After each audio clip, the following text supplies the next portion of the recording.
Omaly Alady no napetraka tamin'ny fomba ofisialy tetsy amin'ny lapan'ny kolontsaina sy ny fanatanjahantena tetsy Mahamasina ny filohan'ny fiangonana FJKM ny mpitandrina Ami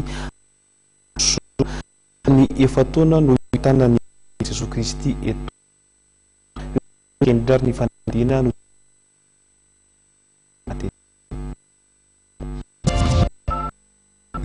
toerana ny fiangonana FJKM mpitandrina Ami Andriamahazo fotoam-pivavahana lehibe ny natindreo mpeno FJKM nanatateraka izany fotoana izany voafidy tantana fiangonana Jesoa Kristy eto Madagasikara mandritry ny efataona ho avy moa ity mpitandrina ity talohan'izao mahafilohan'ny fiangonana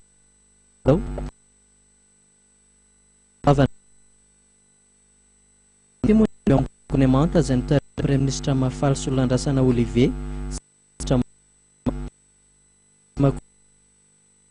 fotoan-dehibe tonaintsony lapan'olon-tsaina sy ny fanatanjahantena tetsy Mahamasina naharitra ora roa teo moa ny lanonana